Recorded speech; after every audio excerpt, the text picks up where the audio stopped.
The family was walking through the forest when the woman suddenly froze in fear, realizing that a strange kind of insect had appeared among the trees. It actually flew straight into a tree trunk and killed itself. At first, the woman thought it was just an accident, but when she turned around, she saw even more insects flying toward them.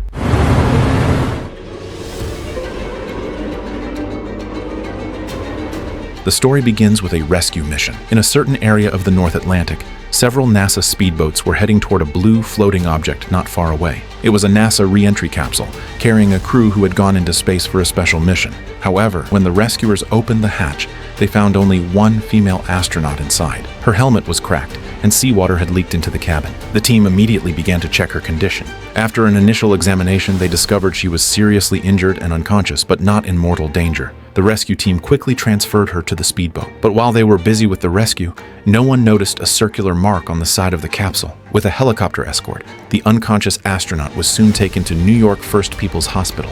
After several days of intensive care, she finally woke up. Yet as soon as she opened her eyes, she saw something disturbing. A pen on the nearby table was floating in midair. At first, she thought her vision was blurred, but when she leaned closer, she saw the pen really suspended there, and she rubbed her eyes in disbelief. She assumed it was a side effect of the crash, and what she saw was an illusion. Only after the medical staff reminded her did she recall who she was. Her name was Sam, an active astronaut with NASA. 6 months earlier, her crew had received a mission from headquarters to explore a region labeled M79. But soon after landing, an accident occurred. The area they landed in was filled with dazzling black light. Then the team panicked and started shooting in one direction. During their retreat, Sam felt something strike her, and she instantly blacked out. When she opened her eyes again, she found herself back on Earth. Sam guessed that what attacked them might have been some kind of life form. However, the staff told her the attack could have been caused by a meteor storm. At the time of the incident, sensors had detected many celestial objects. They also found fragments of meteorite inside the capsule.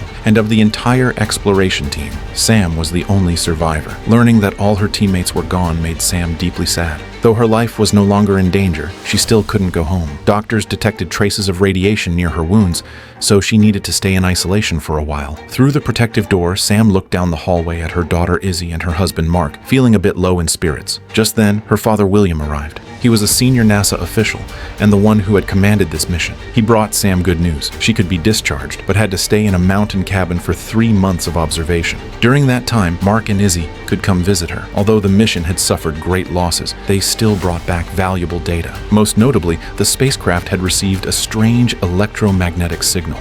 Actually, the Pentagon's going to join NASA on this one. Really? We're working on decoding electrical frequencies that we picked up during your re-entry, so there's mutual interest. There's been a media frenzy about your landing. Hearing that she could leave the hospital, Sam immediately felt cheerful again. Escorted by staff, she arrived at the mountain retreat. To her surprise, the isolation cabin turned out to be a luxurious mansion. It was beautifully furnished, and the scenery around it was stunning. From the staff member Michelle, Sam learned that the house once belonged to a diplomat. The entire building was equipped with an advanced security system, so safety wasn't a concern. However, while studying the telescope, Sam suddenly felt a sharp headache, and fragmented memories flashed through her mind. Those flashes were scenes from their mission in space. Seeing her discomfort, Michelle quickly brought her back to the living room. Michelle told her the headache might be related to long-term weightlessness. Hearing that, Sam didn't take it too seriously. After all, she had served in space for years, and the feeling of disorientation seemed normal. After giving her a few instructions, Michelle and the staff left the house. Just as Michelle had predicted, Sam soon developed other symptoms. She first had a nosebleed, then felt dizzy and unsteady. She immediately took her prescribed medication. At that moment, Sam received a video call from her friend Val. But during their chat, she suddenly saw a dark shadow move past the backyard. Hello? When she looked again, nothing was there. She didn't think much of it, assuming it was just reflections from the pool, and went to her bedroom to rest. But Sam didn't notice that. As she walked away, something near the poolside actually moved. After chatting for a few minutes, Val ended the call. Feeling exhausted, Sam prepared to sleep. Yet just as she lay down, a loud noise came from the living room. Startled, she went outside and found black dirt scattered across the floor. Following the trail, she arrived in the kitchen. As soon as she stepped inside, she saw a chair knocked over. Looking up, she noticed the back door was open. She assumed some animal had entered, knocked over a plant, and escaped through the door. Then she glanced at the telescope in the backyard and felt an urge to look at the stars. But as she peered through the lens, she noticed something black moving inside the viewfinder. When she turned around, the shadow had disappeared. The eerie scene left her unsettled. To find out what was happening, she stepped into the backyard. But after searching the forest for a while, she found nothing. Then more fragmented memories surged into her mind. Overwhelmed, she returned to the house to rest. Yet the strange events were far from over. Early the next morning, Sam got up and took a box of eggs from the fridge. But just as she reached for the pepper, she turned back and saw the eggs floating in the air. The sudden sight caught her completely off guard. When she turned around again, the eggs had fallen back onto the table. Looking behind her, she realized Michelle had arrived with the recovery team. Michelle had prepared a rehabilitation plan for Sam, requiring her to do therapy every day. Because she hadn't exercised for a long time, Sam's body couldn't keep up with the routine. Only a few minutes into the session, she began to feel pain in her knees and arms. Michelle had to stop the treatment. During the break, Sam told Michelle what had happened the night before. She always felt something was moving inside the house, but Michelle didn't take it seriously. She assumed it was a side effect of prolonged weightlessness and simply told Sam to get more rest. Although Michelle's explanation made sense, Sam couldn't shake the feeling that what she saw wasn't just an illusion. That afternoon, feeling bored, Sam went for a walk in the forest behind the house. But as she admired the scenery, she suddenly heard a strange frequency. Before she could react, fragments of memories began to flood her mind again. In her daze, she saw her teammates walking toward her. Then, she noticed a black cable by a tree. Pulling away the leaves, she found the cable leading to a stone not far away. The stone was blinking with red light. When Sam looked up, she realized there was a camera mounted in the branches, pointed straight at the house. Searching around, she found several more cameras. All of them faced the house, forming a complete surveillance network. Sam assumed NASA was monitoring her and angrily decided to confront them. But on her way down the mountain, she tripped over a branch and hit a rock. When Sam opened her eyes again, she found herself back in her bedroom. At that moment, a soldier entered the room. He told her not to worry and explained that he meant no harm. They were a patrol team stationed at the foot of the mountain. From William, Sam learned that those cameras weren't meant to spy on her. They had been there since the house was built, designed to protect whoever lived there. Besides the cameras, the house also had a full security system. Beneath the basement was a sealed chamber stocked with water and food. William showed her how it worked. If danger appeared, the system could lock down the villa within 30 seconds. The reinforced doors and windows were made of special metal that couldn't be destroyed even by explosives. The house also had life detection and disinfection systems. Once activated, the program could detect every living being inside the building. The reason they hadn't told Sam earlier was that she was only there for rehabilitation, not for any classified mission. After hearing her father's explanation, Sam realized she had overreacted. Could the strange things she saw really be just side effects of weightlessness? But the weird events were far from over. That evening, after dinner, Sam was about to return to her room to rest. As she passed through the living room, she faintly heard a strange gurgling sound coming from the hallway. When she approached the doorknob appeared completely normal again. Curious, she opened the door, but there was nothing in the hallway. The sudden silence left her uneasy. Was it another hallucination? She went down to the basement and activated the security system to check for anything unusual. But the monitors showed nothing around the property. Just as she convinced herself it must have been her imagination, she noticed something moving on the lawn outside the house through one of the screens.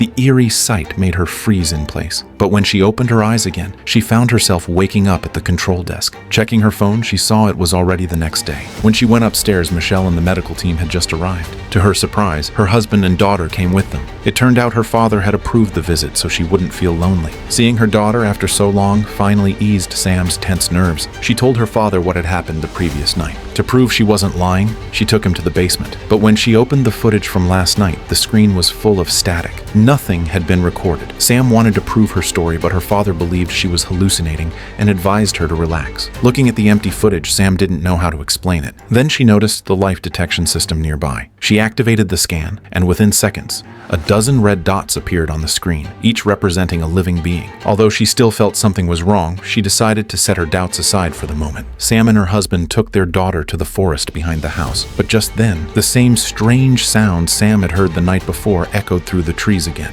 Mark also heard the low gurgling noise. As the couple exchanged puzzled looks, Mark suddenly realized their daughter, who had been playing nearby, was gone. They searched everywhere, but there was no trace of her. Just when panic began to set in, Izzy appeared behind them, holding an insect in her hand. It turned out that Izzy had seen the insect and ran off to chase it. Sam quickly threw away the bug her daughter was holding, but just as they were about to leave the forest, another insect suddenly flew toward them. Looking down at the insect on the ground, both Sam and Mark froze. Before they could react, the strange gurgling sound echoed through the forest again. Sensing danger, Mark hurriedly led them out of the woods, but as soon as they stepped out of the woods, countless insects came swarming over the forest. Mark grabbed their daughter and ran back to the house, but the insects followed relentlessly, crashing into the glass doors without hesitation. In the blink of an eye, the entire house was covered by the swarm. After a long while, the swarm finally stopped, and the entire exterior of the house was covered with their bodies. William quickly arrived with a cleanup crew. From Marshall, Sam learned that it might have been caused by rising temperatures, which had triggered the insects to swarm. It wasn't the first time something like this had happened. There had been a similar incident years ago. After witnessing what had happened, Mark wanted to stay here to keep Sam company, but Michelle refused, saying Sam's condition was still unstable. Helpless, Mark had no choice but to leave with their daughter. Not long after they left, Sam felt discomfort in her toe. She took off her shoes and saw her socks soaked with blood. Apparently, she had injured her toe while running too fast. She rushed to the bathroom to treat the wound.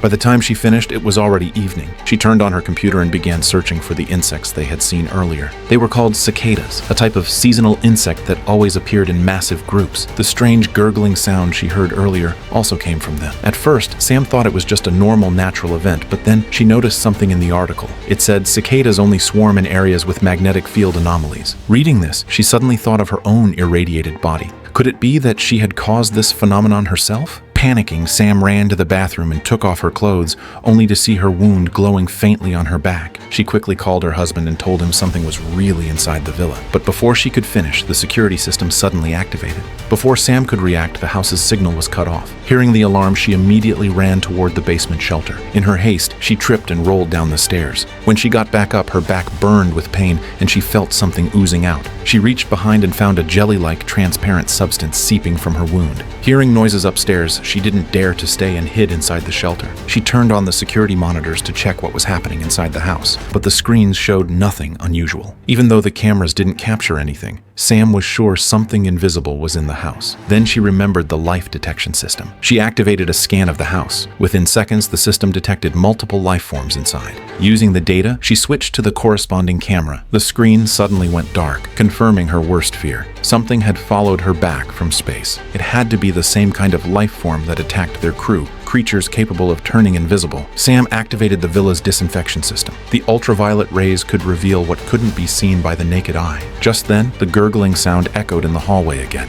She crouched in a corner and watched from the corner of her eye as the disinfectant sprayers activated, as if something had just passed through. But the hallway appeared completely empty. But at that moment, Sam saw through the shadow on the wall that a creature was moving. Realizing the creature was approaching, she quickly moved to another corner. But when she looked up, another creature appeared across from her.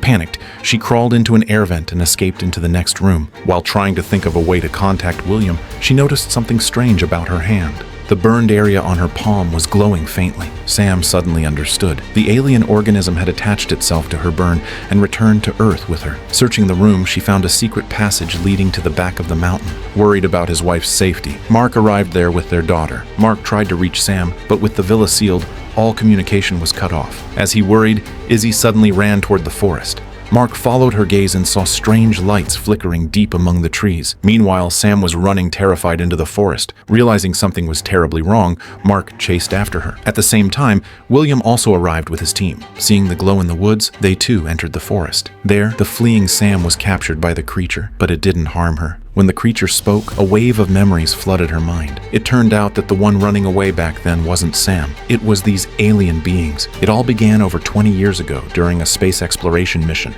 At that time, William was a NASA astronaut. During an expedition to a region called the M78 Nebula, they discovered alien life. These life forms could turn completely transparent, visible only under specific light. William led his crew to capture them for study, but these aliens had one strange trait. When they died, their bodies vanished completely. One alien was badly injured while escaping. To avoid capture, it transformed into a human girl. That girl was young Sam. After being wounded, the alien lost its memory. William immediately recognized that the girl was one of them in disguise. He took her back to Earth, but the alien's ability to replicate was so advanced that she became fully human. Scientists couldn't find any trace of alien biology. To continue their research, NASA created a long-term plan. They let Sam grow up learning human culture and even arranged for her to marry Mark and have a child. Everything went smoothly for years, but during one mission, the aliens discovered Earth's location. They came to retrieve Sam, but something went wrong. Her re-entry capsule crashed back to Earth. To lure the aliens in, William arranged for Sam to be isolated in the mountain villa under the pretense of recovery. Hearing William's confession, Sam was stunned. She had never imagined she was an alien herself. William wanted to capture all the aliens once and for all. But before he could call his team, Mark appeared behind him and knocked him unconscious. As Sam's memories returned, her true form began to awaken.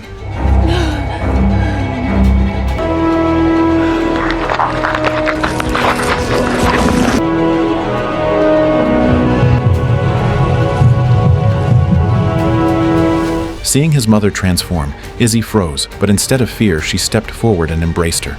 She told her mother to run, warning that the soldiers were coming. Looking at her beloved daughter, Sam's eyes filled with sorrow. Just then, the military team arrived in the forest. Without hesitation, Sam said goodbye to her husband and daughter and ran toward the alien ship. By the time the soldiers reached the scene, both Sam and the aliens had vanished. And that is the full story of the 2025 sci-fi thriller, The Astronaut. Overall, the first half of the movie was strong, with great suspense and atmosphere, though the ending felt a bit underwhelming. That's all for today. See you next time.